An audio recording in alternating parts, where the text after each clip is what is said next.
Good morning, good afternoon, good evening. Thank you for joining us from around the world for this important topic, pride. Pride in this new reality. I'm Luis Lizazaro, Vice President of Brand Partnerships at Whalar. I'm so thrilled to have the opportunity to be part of this important conversation. On today's call, in conjunction with the Whalar Guide to Pride, we are proud to offer insights directly from our community of renowned creators, and from this, help you to develop ways forward for 2020. Later, we're going to discuss the best ways of activating around this important time of year, and hopefully throughout the year. Shortly, we will be joined by three of the greatest in the business, David, Brittenelle, and Ramsey. Their experiences and points of view are really the basis of the Whalar approach and the backbone of our advisory. Today's topic, pride, is one that is very near to all of our hearts. From my own experience, I can say that pride and its greater meaning has changed a great deal throughout my life. I am so proud to see the growing embrace of our trans, non-binary, and queer brothers and sisters as we continue to see the movement evolve. As we approach June 2020 and see that Pride celebrations around the world are being canceled, postponed, or moved to digital platforms, we at Whalar thought we would bring together voices that can help brands to navigate this time of isolation and social distancing. In addition to celebrations, Pride is a time of the year for great advocacy, fundraising, and volunteer work. This year, these philanthropic and celebratory events will be changed, but with your help, not forgotten. To help bolster our approach to this year, we thought it would be advantageous to take a look back at 2019. Last year, we saw a great deal of marketing entering the LGBT plus space as New York City hosted World Pride. Visitors from around the world and marketers entered the space around Pride for the first time, or with much greater efforts than in years past. With this came a significant amount of backlash for practices which were widely considered rainbow washing. Many brands were slammed for taking a commercial advantage of the Pride movement without bringing purpose to their organizations which aligned to the LGBT plus causes. Because this year is so new in terms of how we will be celebrating and coming together, it creates an opportunities for brands to reinvent themselves or reinvigorate their previous messaging and campaigns. We all know that brands like Absolute, MAC Cosmetics, the list goes on, have a great deal of experience in this space. They are continually adjusting their marketing message and platforms to align with the evolving queer movement. Today's call is for the Absolutes of the world, those who may have missed the mark last year, and everyone in between. People are spending more time on their phones, communicating, shopping, and just passing the time. Now is the chance to really capture the right kind of attention for your brand, and to use that attention to both brand build and to give back to communities that are vulnerable to suffering during this time of isolation. On today's call, we will cover the importance of authentic, emotionally resonant content during this time and how it connects to those who are both new and experienced at displaying their own pride. We hope to achieve this by exploring what pride means to all of our panelists and how they learned from their own experience working with brands. Our main goal is to drive home the do's and don'ts for this year's Pride, using the lessons of previous years and adjusting to the reality of today. After this session, we will be in touch with opportunities to meet and partner with talent both on this call and throughout our diverse community. Our goal is to help brands effectively navigate branded partnerships in the age of COVID-19. At this time, please allow me to introduce you to today's esteemed panelists. David White is a digital talent manager based in New York City. David has a proven track record of identifying and nurturing world-class talent to mentor and strategically develop digital partnership platforms. In April of 2020, Mr. White was listed by Business Insider as leading talent manager who is helping to build the careers of the next generation of digital stars.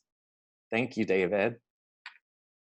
Brittenelle is a content creator based in downtown Los Angeles, known for her chic tomboy style and storytelling in the luxury, fashion, beauty, and lifestyle space.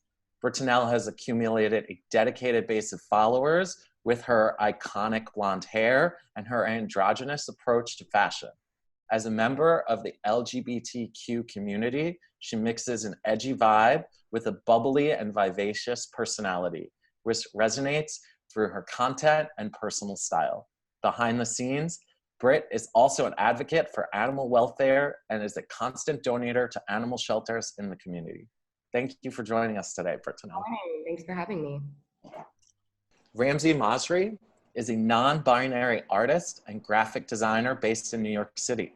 Their work is a celebration of LGBTQIA+ culture, reimagining the world as a colorful, queer, normative space.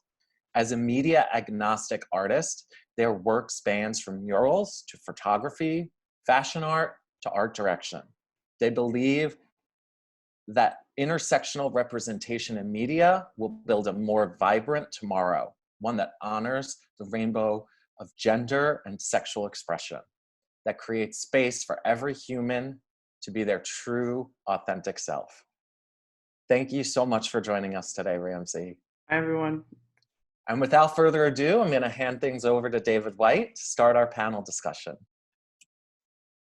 Luis, thank you so much for that kind introduction, and hello, everybody. I hope you can all hear me clearly, and I hope my Wi-Fi cooperates as we all connect in this new normal, this virtual world that we find ourselves in.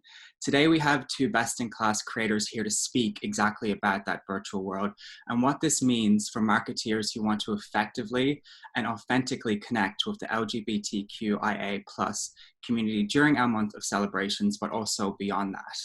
I don't know about you, but I feel the world needs more love, community, and connection more than ever, which is the foundation of Pride. Virtual Pride will allow brands to utilize creators like Ramzy and Brittenelle to deliver a Pride in which everyone can participate wherever they are in the world. So, without further ado, I'm very excited to introduce both Ramzy and Brittenelle. And while Luis gave us all an amazing introduction, I would love to hear from both of you just a little bit about yourselves and also what Pride means to each of you. So Brittenelle, I'll let you kick this off. Absolutely. Hi, I'm Brittenelle. It's nice to meet everyone here, and thanks again for having me.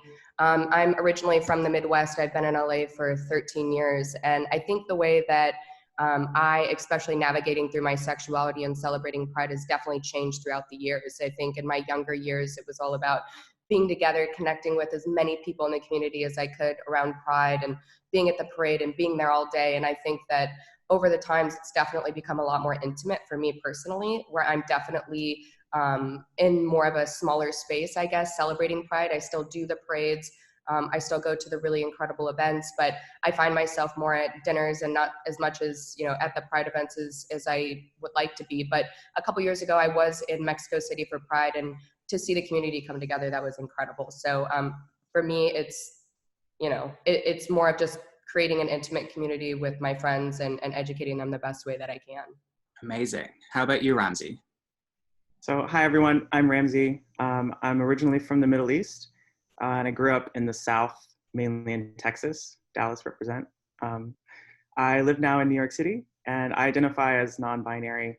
And I would say that my experience coming out has been this sort of like Russian nesting doll of like discoveries about myself. It started obviously feeling different from all of my peers and more, arguably more feminine, which took me a long time to kind of come to terms with and come out as gay. And then I honestly didn't even know that non-binary was an option. And when I figured it out, I was like, that's exactly what I am. And having a word to describe this feeling that was very abstract inside was really powerful. And so I'm proud to be non-binary and to have that language finally to describe myself. And pride means to me, I always say that pride starts in the mirror. I think that it's this, at least for me, it's this very like personal daily ritual of saying that, you know, that I'm enough and that I deserve to exist. And it starts there, and then it spreads to our community, and about appreciating the diversity and the beauty in our community. There's a lot of letters in our acronym, and it's about celebrating all of those letters, from lesbians to gays to trans men and women to non-binary folks, and everything in between. So very excited that Pride is almost here, and excited to celebrate it through the magic of the internet. And I would love to understand how you both typically create content around Pride in normal circumstances. Yeah, for me personally, I think that it has definitely changed throughout the years. I think that, you know, getting more into the discussion, I think that in the last few years, we've seen how the content has kind of been approached for influencers in the LGBT plus community. And I think that for me, I think 6 years ago in the influencer space, I was always very intrigued by brands that would, you know, like the Absolutes of the world, that would come and want to, you know, connect with me. I felt super accepted and understood. And then as the years went on as a creator, I think that we definitely saw that we were approached by a lot of other brands that sort of came out of the woodworks looking to really support the community. So I think for me, my messaging and my content that I've been creating has been more from like an authentic space to offer, you know, different kinds of organizations or outlets for people, especially in the younger community, that are looking for a resource to come into terms with themselves or just talk to people. And so I think my contents went from more of pairing with brands to more just trying to offer authentic spaces for people who maybe are still in that path where we once were, of figuring out who they are. So that's, I think, where my content has kind of changed in that space, to provide more of a resource than just partnering with brands who are already in this space of kind of that community like Absolute. For me, I would say that my career in content creation actually started celebrating Pride. It was in 2015, which feels like a totally different world away. And I started just by colorizing famous New York City landmarks to make them more colorful. And it sort of took off from there. And I've been doing it for, I can't believe it's already been 5 years. But I've learned a lot in that time. And I would say, like, going into this year, my priority is really about storytelling and about education. And I think it's really encouraging seeing that a lot of brands want to participate in the conversation and to be involved. And so it's really, for me, about using that excitement and directing it towards helping people to understand folks who are different from them in a personal way that creates real change. Yeah, for sure. I love how long you both have been working within the space. To me, it makes you feel like pioneers. And this is obviously the first time in history that Pride is going virtual. I'd love to understand what you're both excited about experiencing the first virtual Pride. I mean, for me, I think the silver lining with what we're dealing with in the world right now is that I've been so, it's been so heartwarming to see how people have become creative to find ways to show love and to bring people together. And obviously that, you know, will not be, that will go into Pride. And so seeing how brands have to get creative, and other creators and other people, I think is going to be really exciting. Absolutely. I totally agree. And I think also, you know, especially with the merge of social media, I think that a lot of these tools have become more of a mass tool that's become a bit inauthentic. And I think that seeing people come up with creative ways to even just do things like this, where we're able to have really intimate intellectual conversations, where we can really tell our story, and more than a story of something that's just maybe on Instagram, and connect with people and educate them. I'm really excited to see the new conversations that come out of this. Aside, you know, coming into smaller groups, I feel like people are breaking off into smaller groups and having really incredible conversations. So it's a really beautiful thing. And I think that we're in a time more than ever where people do want to learn. So I'm really excited to see everyone really come together and educate each other. That's my hope in this. Yeah, and just to add to that, I mean, our community has been through so much, and I would say one of the things I love most about it is how resilient we are. You know, we've been through AIDS and Pulse and trans violence, and we always find a way to stick together and to see and appreciate the love that we offer each other. And so even though we're in challenging times, I think that there's such an opportunity to show the world an example of how we can support each other and a common vision of an egalitarian future. Exactly. I think from my perspective as well, people are, just because of the times that we're living in, they assume that Pride is being cancelled because the events are being cancelled. However, it's the date that's incredibly important for the community. And I think that right now is the time for brands and allies and likewise creators like yourselves to come together and really inspire audiences and to make people feel connected during this time when a lot of people actually feel quite isolated because they're all at home and self-isolating. And one thing that I've noticed from you both is that you're talking about storytelling and also creativity is like at the core of what you're both really proud of doing. And I'd love to understand from your perspective, how can creativity make allies and the general public understand the importance of consistent and not just seasonal support for the Pride initiative? Yeah, so for me, I think that I wouldn't necessarily say, in my opinion, that it would be a creative way. I think that what we've seen historically in the past with different kinds of brands that have long-term been supporters of the LGBT plus community, I think that this is an awesome opportunity. I mean, we are in a moment in history where we are completely humbled by something that shows no discrimination. And we have the opportunity right now, especially with brands, to create resources for people and understand that, this isn't just like a part-time thing. And it definitely resonates, especially in times like now where we see people who have been longstanding supporters of the community offering different resources, like the Trevor Project and other organizations that have been around for so long that offer these resources for people who, especially now, maybe feel very trapped or stagnant or not able to really fully express themselves.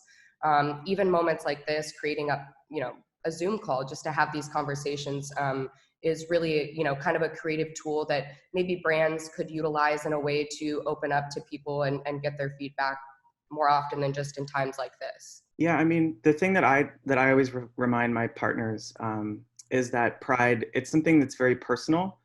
For a lot of us, it's obviously like an everyday practice, and it's not just the month of June. And so while it's nice to see the world covered in rainbows in June, it should be covered in rainbows all the time. And so what I love about Pride and campaigns I've seen in the past that I think have done really well are campaigns that use their platforms and their brands not to engage in commerce or to sell something, but to solve real world problems and to make lasting change. And I think all brands have that opportunity. And it's about sort of asking yourself, like, what is the value that you add to the world? And how can you use that value to solve problems within our community? And one example that I loved from last year, and I won't mention the brand, but they did a wonderful job. They brought together LGBTQ youth with elders. And one thing that people forget is that elders, people who are old now, went through the AIDS crisis, and a lot of them don't have families, or a lot of their friends have passed. And so it is a very vulnerable community. And seeing that spot, like it was a YouTube piece, and it like gave me goosebumps because they were connecting like these people who normally don't see each other. And the brand, obviously, the value that they added to the world was connection. And that was a piece of their sort of brand ethos.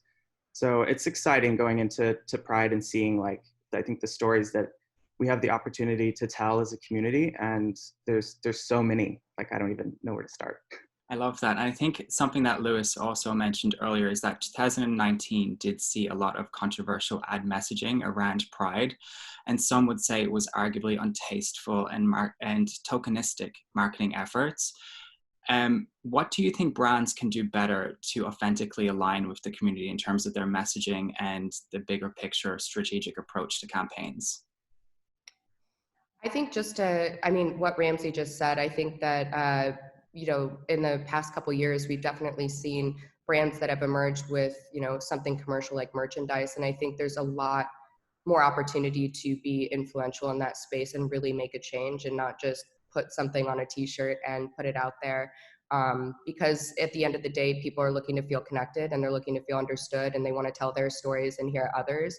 And I think that this is a really good opportunity. Instead of allocating funds for a t-shirt, really create your community. If that's what you want, create it. And that starts with the conversations, that starts with asking the right questions, being in Zoom calls like this, and really making sure that as many people, you know, that associate with you or feel understood and feel connected. And I promise you that's not going to happen with a t-shirt. These conversations are really important and they don't happen enough. And I think, you know, somehow there was a mark that was missed there, but, you know, the value of these conversations are so crucial to feel connected to a brand or a person. And I think that's really the opportunity that brands have, especially in this space where, you know, we don't have the opportunity to meet each other in person, but we do have the opportunity to have really incredible conversations like this.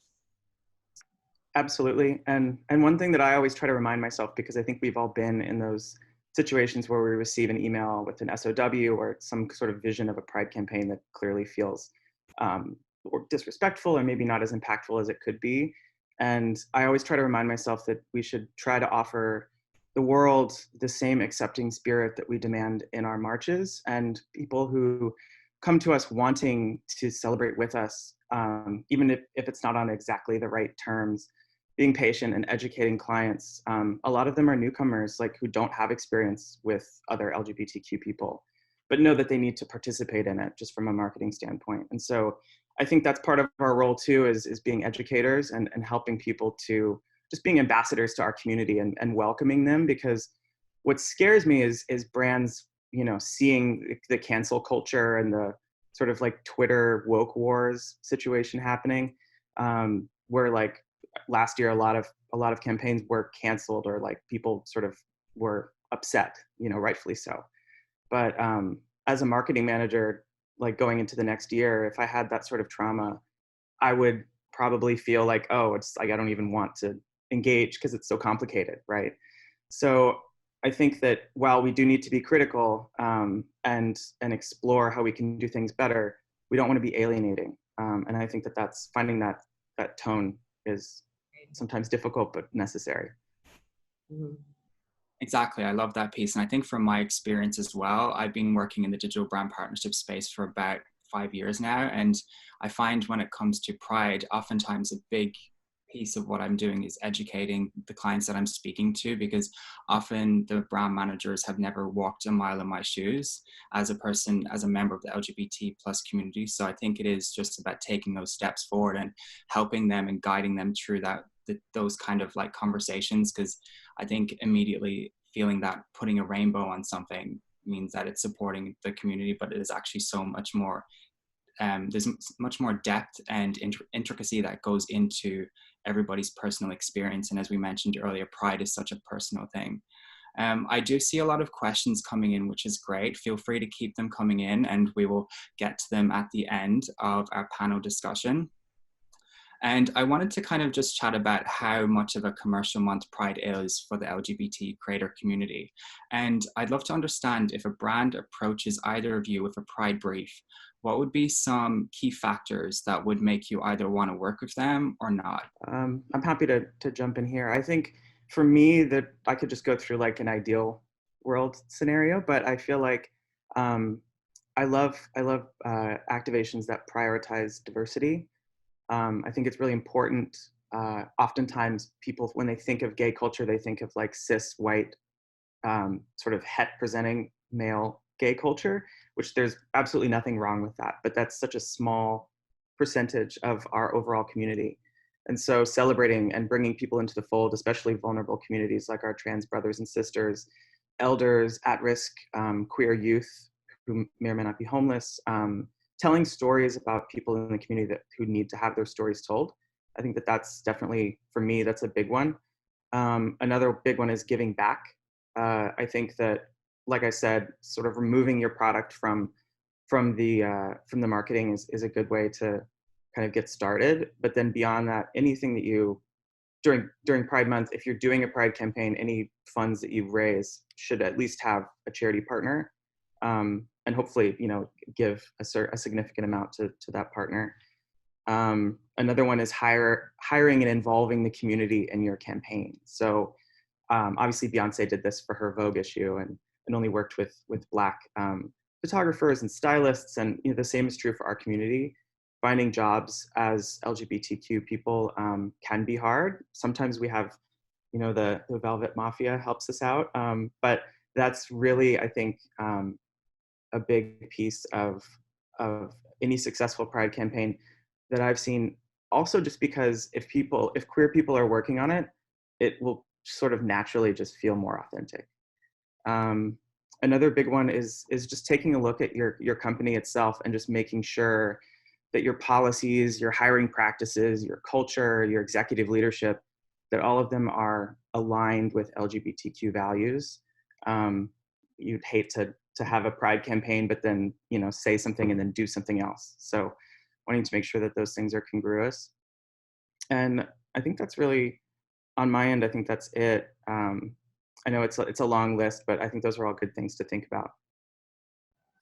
Yeah, so I guess I don't need to answer. No, I'm just kidding, Ramsey. That was an incredible answer. And literally you took the words out of my mouth. And I think, personally, I'm always looking, especially during this time, for people who look, like I said before, looking to start a conversation. Last year, I got to go to this really incredible panel where it was literally just kind of popcorn asking questions for the LGBT plus community.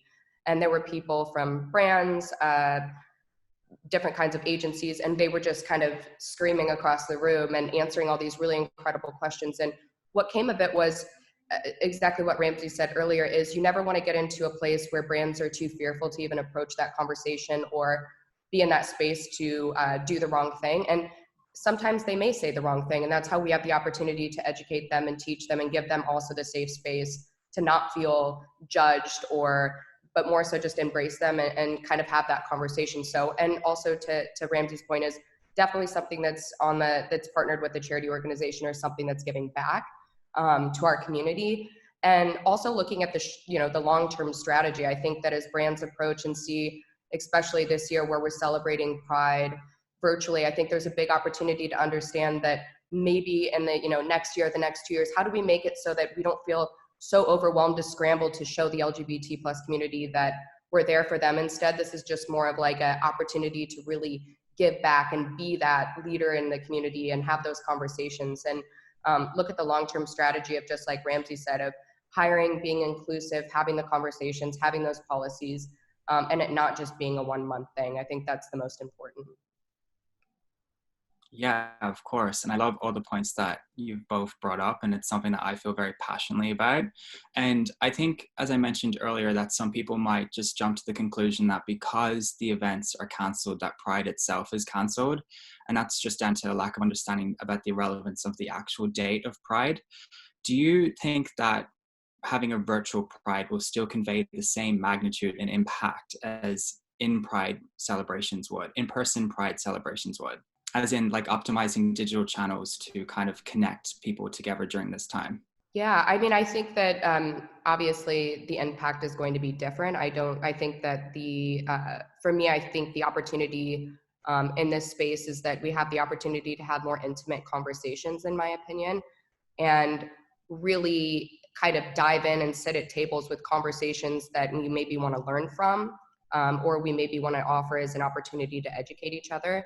And also just feel together. I think that we feel more distant than ever, especially in this climate. And I think that we have an opportunity to really come together and be even closer. So for me, the idea of virtual Pride, I'm more excited about the intimate conversations that I'm going to be having and the stories that I'm going to be able to hear and how I can better show up in my community to be an asset to other people. I love that. And just to add to it, I mean, I feel like no matter what, the show must go on. And like, I'm excited to see how we can use technology to create a new vision for what Pride can mean.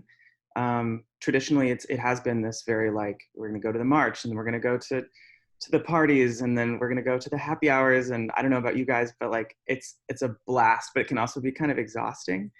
And also sort of like a party thing, which, like, not hating parties at all. I love going out, but I think what I'm excited this year to see people do is engage in a more meaningful way. And I think just the nature of what's happening in the world right now, that frivolity that we had in the past has evaporated.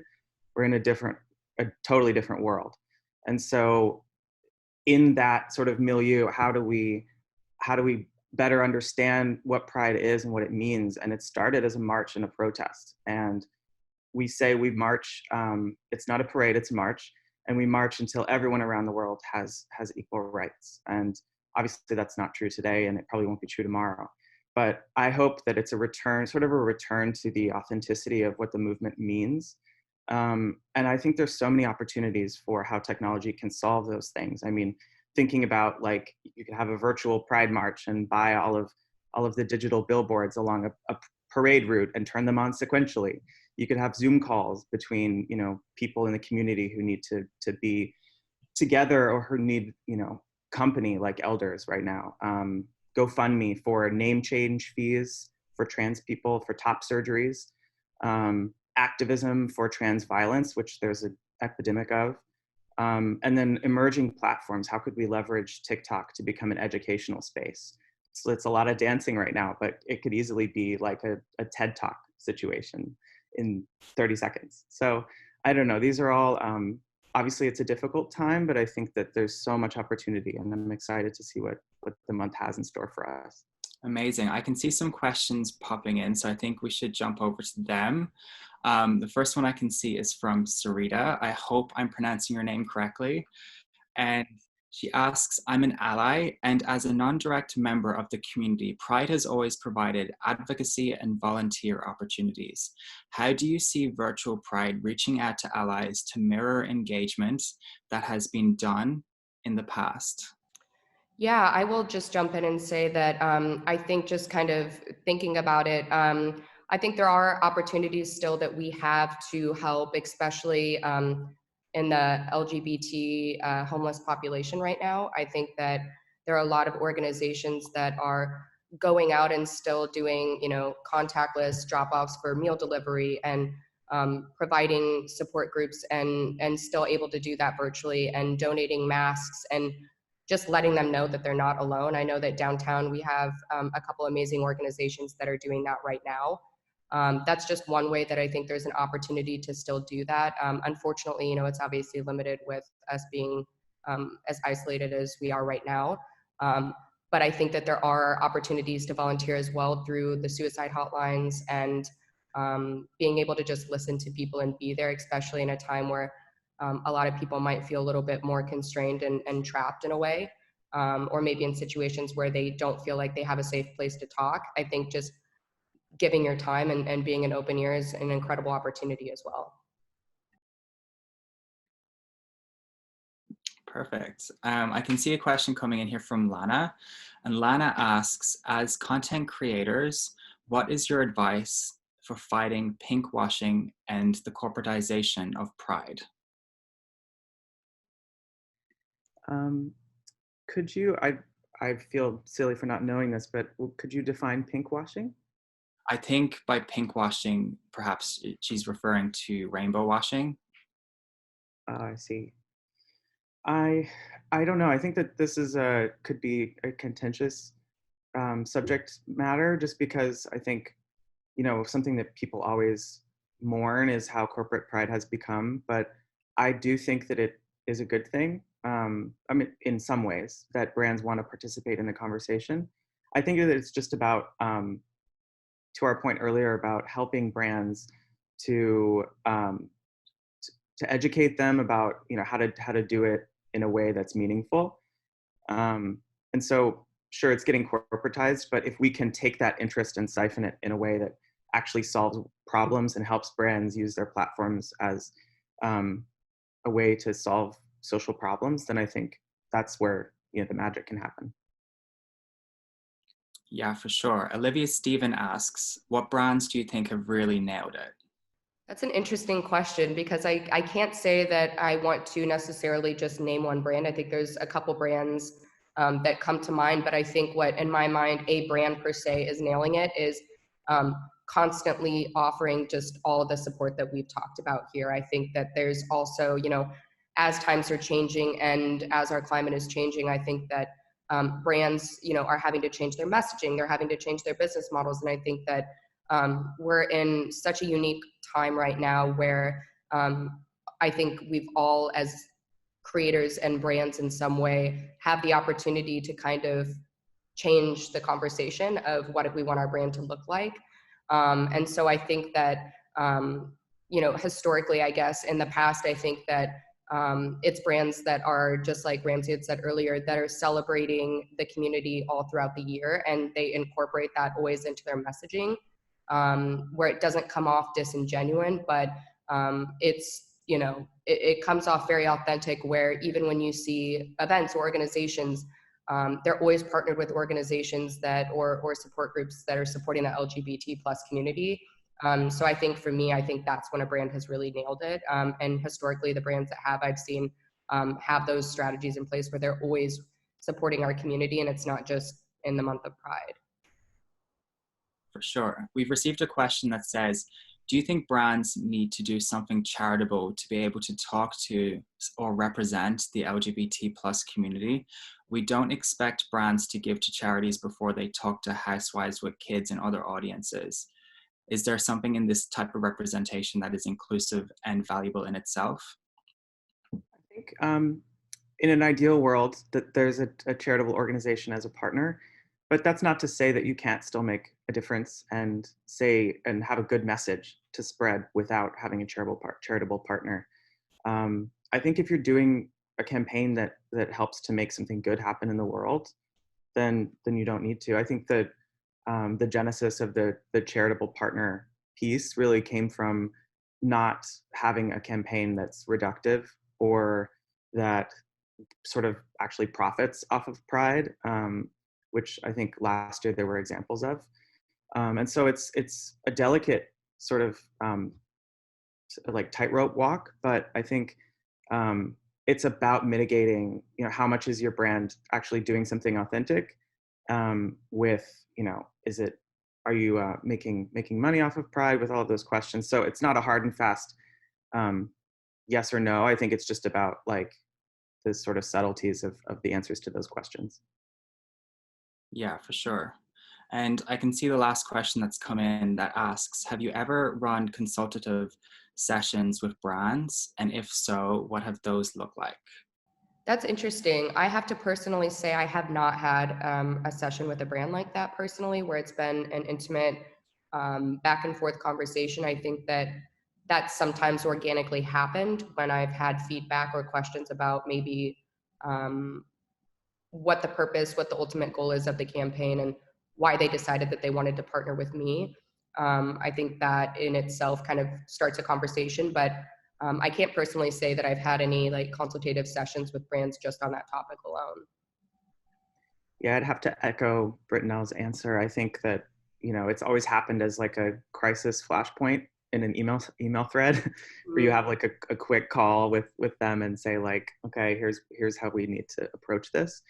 But I think that's the value going into this year, is that brands have that opportunity now to plan ahead and to engage consultants like me and Brittenelle to help guide the creative ahead of time in a way that feels proactive. For sure. Well, Ramzy and Brittenelle, we really appreciate you both taking the time. I personally feel very inspired, and I love everything that you both have had to say. Ramzy, you and I speak about this topic quite frequently. So I'm very happy that you both took the time to chat with us all today and to kind of inspire all of our brand partners and agency partners that are tuning in to listen. So without further ado, I will pass this over to Luis for the closing remarks. Thank you, David. And thank you, Ramzy and Britt. This was an amazing conversation. I took a lot of notes. I'm going to try to sum up some key takeaways for everybody. But thank you for the insightful conversation. I'm humbled to have been a part of it. Some of the key topics that I think came up and that brands would be wise to keep in their thoughts as they move into Pride 2020. The LGBT plus community is incredibly resilient, and so are brands in this space. So even if you have, you know, a great stake in this space and have really mastered it, there's always more that you can learn, especially as things are changing so drastically this year. Authenticity is really what it's going to take in order to land a message, whether that be with a charitable component, an educational activation, or really just showing up to help those that are vulnerable in this space. we've talked about the evolution of the movement, and at this juncture, cisgendered gay white men may not be those that are most vulnerable. Our trans brothers and sisters, trans violence, and really the development of programs for homeless youth and youth that may have been turned away by their families and just have nowhere else to look. It's really important that brands balance their approach and also take a long-term view. Britt touched on this a number of times. Seeing an activation during June can be a powerful message, but really being an advocate within this space throughout the year is important in order to maintain that authenticity and to maintain that brand integrity to LGBT plus community members. I also really loved the silver lining that Ramsey brought up, which is that people are finding new ways to be creative. This is an opportunity for us to embrace new platforms like TED Talks on TikTok, and to really help to bring pride into this new decade and into the future. This is a continually evolving movement that started with the Stonewall riots and now includes so many different kinds of people and stakeholders as new language is created to embrace those that may have felt left out or disillusioned by the movement in the past.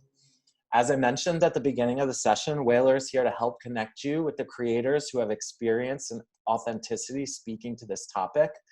We would love to set up time for you to learn more about our creators and their stake in this community and within this movement.